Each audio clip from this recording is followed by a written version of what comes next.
Salut à tous, c'est Pang de la chaîne, bienvenue sur cette vidéo qui va parler hypnose et parents, hypnose et enfants, et rebondir sur un message que j'ai eu de Rémi, un de mes potes qui est hypnotiseur, qui est quelqu'un qui est aussi un magicien, c'est quelqu'un d'assez génial, et il me posait une question hier, alors je sais pas trop le cadre dans lequel il souhaitait une réponse, mais c'était en somme, qu'est-ce que je pense de l'hypnose sur les enfants, en l'occurrence l'hypnose ludique. Et j'ai trouvé sa question intéressante pour plein de points de vue, plein de principes. Après, ça dépend les cadres dans lesquels on cherche une réponse par rapport à ce sujet-là. Ça m'a fait réfléchir un petit peu, à me dire, est-ce que l'hypnose ludique pour les enfants, c'est bien ou pas? Moi, je pense que de façon générale, tant que c'est fait dans un cadre où il n'y a pas d'humiliation, pas de sensation, où l'enfant se sent mal à l'aise et qu'il est dans du rire et de l'expression de lui-même, c'est cool. Par contre, pas trop souvent, parce que de ce que j'ai pu constater, même avec les adultes, il y a parfois cette notion à vouloir donner son plaisir à quelqu'un d'autre, c'est-à-dire à l'hypnotiste qui va le mettre dans un état, ou en tout cas qui va l'accompagner à ce qu'il rentre dans un état afin de lâcher prise sur scène par exemple. Et je me dis, mais là c'est vraiment une réflexion, est-ce que à ce moment-là, cette volonté de tout le temps vouloir se faire hypnotiser par quelqu'un pour triper n'est pas indirectement une problématique à étudier sur qu'est-ce qui fait que par moi-même je rentre pas dans les mêmes états alors qu'au bout du compte je reste la personne qui manage cette acceptation de faire toutes ces choses-là. Donc est-ce que ce lâcher prise sous couvert d'une hypnose ludique n'est pas quelque chose qui cache autre chose du genre j'ose pas par moi-même me mettre dans ces états-là parce que peur du jugement, peur de plein de choses. Donc pour les enfants, cette notion, je trouve que elle peut être intéressante si, bien sûr, c'est toujours dans une notion d'échange et que l'enfant est volontaire et demandeur à un moment donné. Maintenant, de là, je me suis dit, ok, on sait très bien que les hypnos naturels sont les parents. Pour quelle raison? Parce que l'hypnose, c'est une discipline qui exploite la transe pour permettre une focalisation, pour permettre une sélection d'idées et après augmenter la suggestibilité, c'est-à-dire l'adhésion potentielle à cette idée qui a été proposée par l'émetteur, c'est-à-dire le parent, l'hypnotiste à ce moment-là. Et on sait que pour la transe, c'est une diminution du facteur de jugement. Or, les enfants augmentent leur facteur de jugement au fur et à mesure de leur enfance, justement.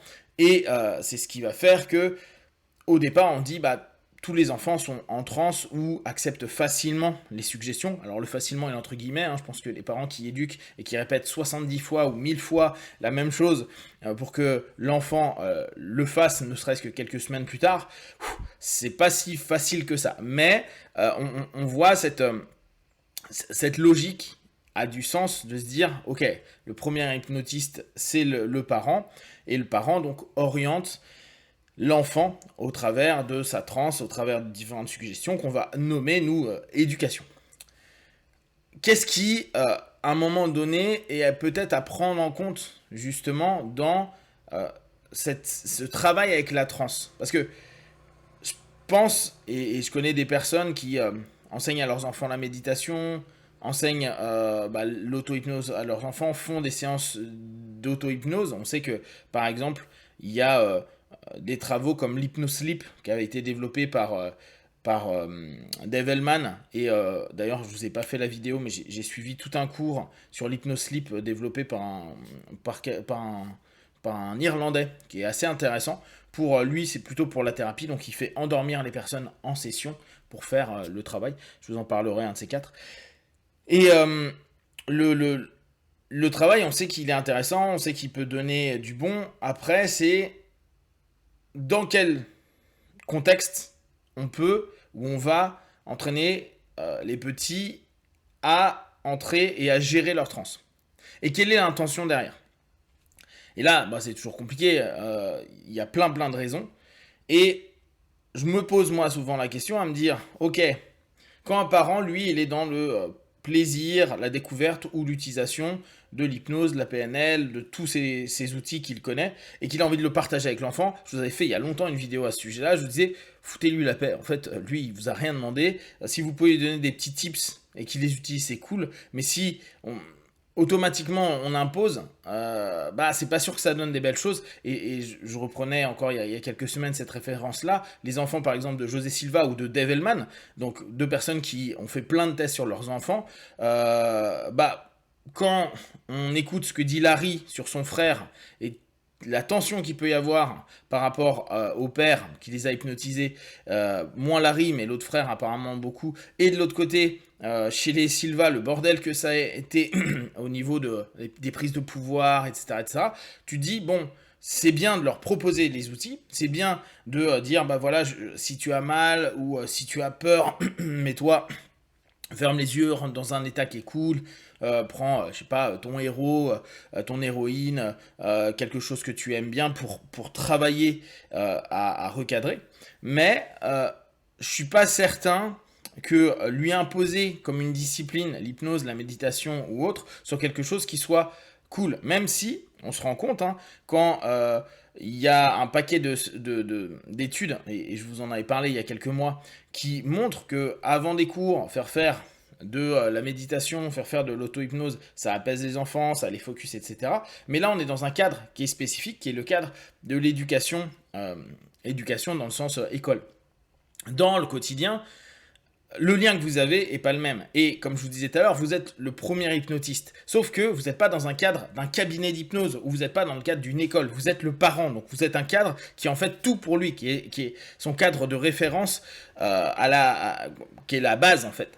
Et dès lors, autant on peut avoir d'autres cadres, une séance d'hypnose, une séance de yoga, une séance de plein de choses, une séance de sport, aller à l'école, autant le parent et l'enfant, bah, c'est le cadre constant. Donc même si on peut avoir une activité qui s'approche de l'hypnose, de la méditation, du travail sur soi, ça reste quand même quelque chose qui est pas assez cadré, ou parfois difficilement cadré, parce que c'est le cadre éducatif du parent et pas un micro-cadre qui est dans le cadre éducatif, je vais te faire du sport, mais le sport, ça sera dans un cadre sport où on va être dehors, où tu vas aller en club, ou plein de choses. Donc cette notion-là, elle paraît anodine, parce qu'on fait que de dire oui, mais c'est de l'hypnose du quotidien, oui, mais c'est une hypnose facile, oui, mais c'est l'hypnose éducative, alors que je pense que le fait justement que ce soit pas forcément bien défini pour l'enfant, et peut-être qu'il y aura demande de l'enfant au bout d'un moment quand on lui propose, et là on peut reparler de suggestion, lui dire bah, peut-être avant de dormir, si tu as du mal à dormir, on peut faire 5 minutes de respiration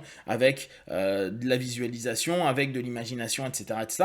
Ou le matin quand t'as pas la pêche, on prend 2 minutes pour faire des mouvements et éveiller le corps et puis projeter sur la journée qu'on attend, etc., etc. Mais là, on va pouvoir créer quelque chose d'intéressant avec cette notion soit de rituel, soit de besoin de l'enfant. Mais là encore, faut pas que ça devienne une notion où le parent, dans le rapport transférentiel, et ce qui est normal qu'il y a, devienne une espèce de surcale, de support exagéré comme un moyen, comme un autre d'être en lien avec le parent, ce qui est logique pour l'enfant. Là, on est dans les théories de l'attachement.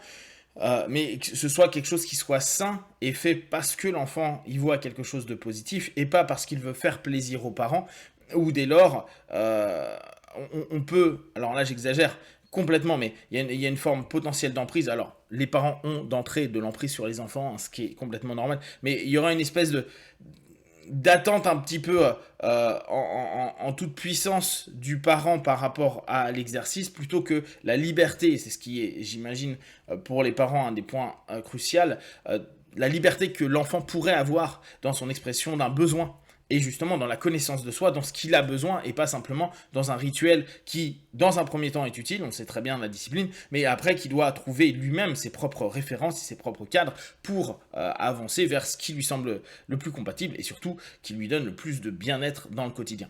Donc, je pense qu'il y a plein de choses à cogiter quand on propose de l'hypnose aux enfants dans le cadre de la famille, et la manière dont on va l'aborder, et la manière dont on va le cadrer pour que l'enfant puisse en avoir du bénéfice, et avoir du bénéfice a posteriori, peut-être à moyen ou long terme, vous pourrez toujours se dire, tiens, bah, quand j'ai un examen, je peux faire ça, là je sais que je faisais ça pas mal, je sais que ça fonctionne, ça me fait du bien, et pas simplement un truc trop ludique, même si c'est fun de temps à autre, et clairement n'hésitez pas, mais là encore cadré, c'est parce qu'on fait un petit spectacle, parce qu'il y a du monde, parce qu'on rigole, etc. etc. Ou l'hypnose, un petit peu plus de travail sur soi, de relaxation, d'apaisement, etc., etc.